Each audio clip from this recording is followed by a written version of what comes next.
नमस्कार, आप देख रहे हैं India TV news Bihar Jharkhand, सच की तह तक।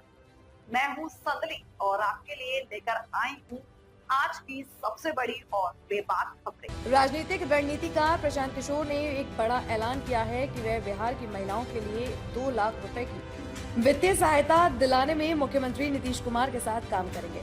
उन्होंने बताया कि यह कदम महिलाओं के आर्थिक सशक्तिकरण और समाज में उनकी भागीदारी बढ़ाने के उद्देश्य से उठाया जा रहा है। प्रशांत किशोर ने कहा कि योजना के तहत महिलाओं को सुलभ और पारदर्शी तरीके से यह सहायता उपलब्ध कराई जाएगी और इसके लिए बैंक और सरकारी विभागों के साथ समन्वय किया जाएगा। आपके जरिए पूरे देश के लोगों को ये बताना चाहता हूँ, ये बिहार के चुनाव के परिणाम आप इसको गंभीरता से लीजिए। ये जनसुराज का मामला नहीं है।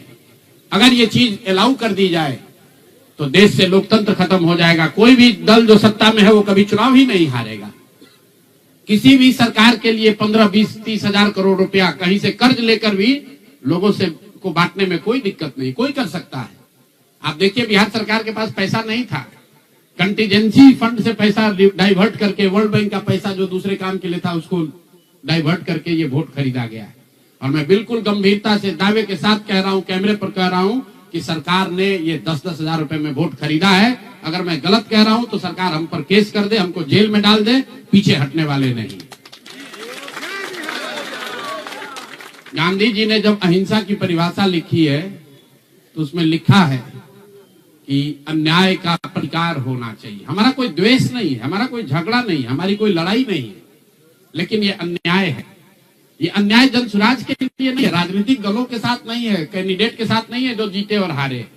ये अन्याय उन गरीब लोगों के साथ है जिनको आपने 10 हजार रुपए का लालच देकर उनका वोट खरीद लिया, उनके बच्चों के पढ़ाई का हक छीन लिया, उनके बच्चों के रोजगार के सपने को छीन लिया। ये अन्याय है और उस अन्याय के सामने हम लोग झुकने वाले नहीं है, जनसुराज झुकने वाला नहीं है। इसीलिए एक दिन का आकर यहाँ मौन उपवास किया है ताकि उसी धरती से, उसी गांधी की सोच से प्रेरणा ले सके और पूरी ताकत से, ईमानदारी और शुद्धता से इस लड़ाई को लड़ सके। वो सारे गरीब लोग जिनको आपने 2 लाख रुपए का लालच दिया, 10 हजार रुपए का पहला इंस्टॉलमेंट दिया, अब ये जनसुराज की जिम्मेवारी है कि हर उस व्यक्ति तक हम लोग पहुंचेंगे और सरकारी तंत्र उसको उलझा ना दे, ये ना कह दे कि ये फॉर्म नहीं भर पाया। इसलिए अब जनसुराज वो जिम्मेवारी लेगा। हर वो महिला जिसको 10 हजार रुपया दिया गया और ये कहा गया कि अगर आप ये फॉर्म भरिएगा तो आगे आपको 2 लाख रुपए की मदद मिलेगी, अब जनसुराज वो जिम्मा उठाता है। आने वाले 1 साल 1.5 साल तक घर घर जाएंगे और आपके माध्यम से उन सारी महिलाओं को ये बताना चाहता हूं कि आप घबराइए नहीं। सरकार के अफसर आपको कहेंगे कि आप जो सरकारी शर्तें हैं उसको पूरा नहीं कर रही है। आपको 10 हजार रुपए देते समय कोई शर्त नहीं रखा गया, लेकिन अब आगे क्योंकि आपसे वोट लेना था, आपसे वोट खरीदना था, अब 2 लाख रुपए देना है तो आपको सरकारी अफसर शर्त की बात करेंगे।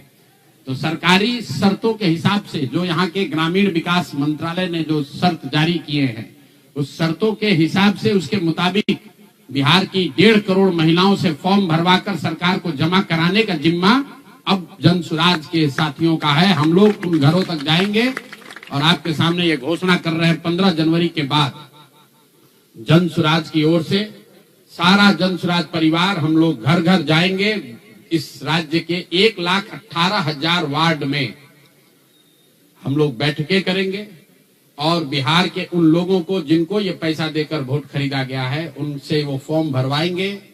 सरकार की जो योजना की शर्तें हैं उसके हिसाब से वो कागज जमा कराएंगे ताकि उनको या तो 2 लाख रुपया मिले या फिर भविष्य के लिए उनको समझ में आ जाए कि कभी गलती से भी वोट बेचना नहीं है, किसी भी लालच में नहीं पड़ना है। क्योंकि आज हुआ, ये तो 5 वर्ष के बाद भी हो सकता है।